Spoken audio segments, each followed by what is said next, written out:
Nonetheless, Hashem promises that despite the fact that he's destroyed the Beis HaMikdash and he's exiled the Jewish people from their promised land, from Eretz Canaan and Eretz Yisrael, nonetheless, he says, I will be for them a Mikdash Me'at, in all the countries where they will come there. Shagam b'chutz ha'aretz, ba'aretz asher bo yashal, even in chutz ha'aretz, outside Eretz Yisrael, b'mokim u'bizman ha'golos, yeshnoi mikdash me'at. There's nonetheless a, as it were, miniature mikdash, a miniature Beis HaMikdash, me'ein v'dugmas HaMikdash HaGodel asher b'Yerushalayim. But that's the lashon of the Metzudas David over there, that he writes over there in Yecheskel that all the Bati Knesses and Bati Madrasas in all the Mekemas of the Golas, they're all me'ein or v'dugmas. They're all similar, and they bear a living example of the Mikdash HaGodel Asher B'Yerushalayim.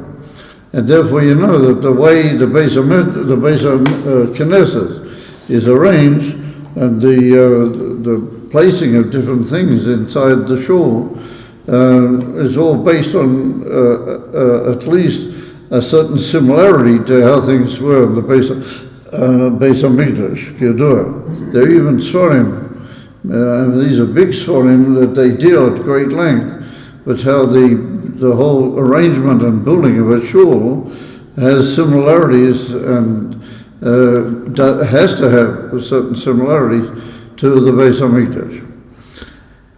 So he says, that's the Metzudas David, that he says it's Me'ein Medugmas HaMikdash HaGodel Asher B'Yerushalayim.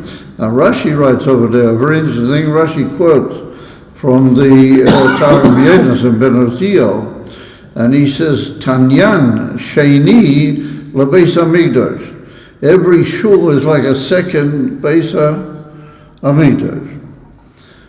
Isa b'Gemara, on reference to that posik and that promise which is included in it, it's brought down in the Gemara Masechta Megillah, in Daf Kof Ches and Kof Tes, that Omer Rabbi Yitzchok, Elu Bati Knesses or Bati Medrashes Asher B'Bavel, that Mikdash Ma'at, and I will be for them a Mikdash Ma'at in all the countries where they will come.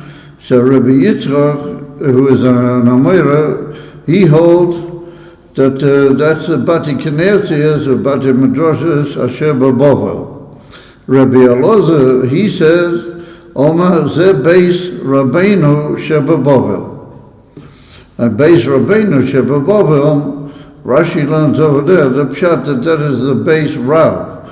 What Rav was the great Amora following Rabbeinu HaKodesh. He was in the first generation of the Amoraim following the passing of Rabbi Yehuda Nossi, and he was called Rav. And so it's referring to his particular Beis Knesset, and that's called Beis Rabbeinu.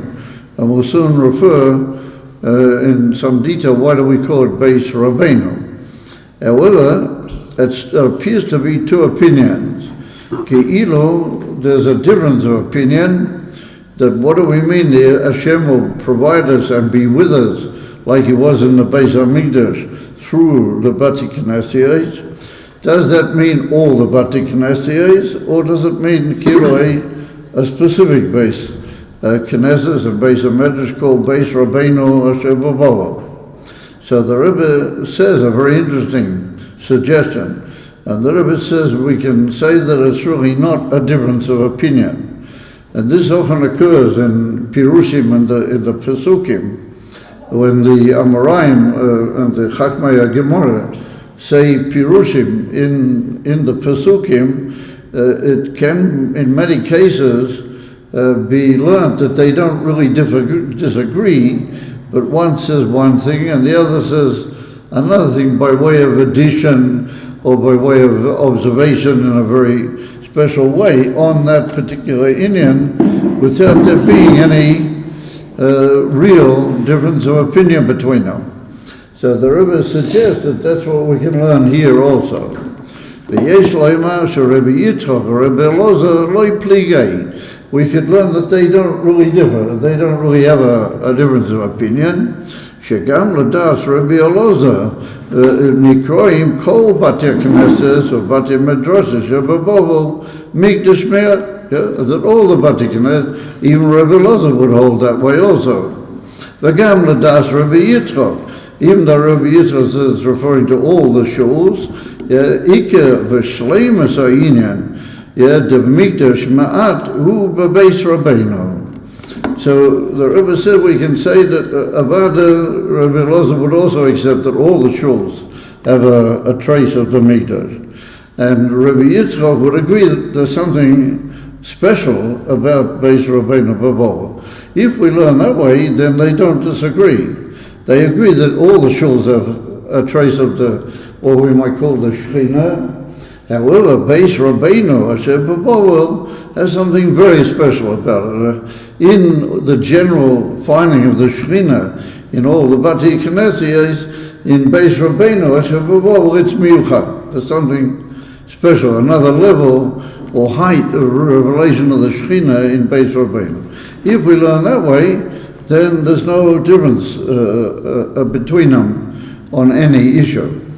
Atoya Rabbeinu, now we need to understand why do we call Ravs, Beit Knesset, and Beis Medrash, why do we call it Beis Rabbeinu?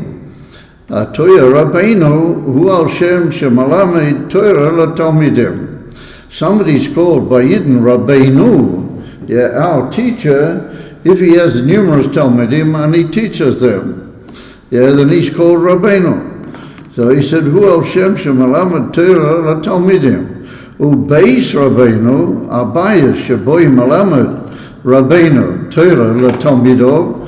Beis Rabbeinu is the house or the building in which he learns Torah to all of his Talmidim. Ubeis Midrash. That's called a Beis of Midrash. Why is it called Beis Rabbeinu? Because it's a special place where he teaches Talmidim. Uvamela, hu adin, gam Beis Knesset. That would also apply not only to a Beis Medrash, but it would also apply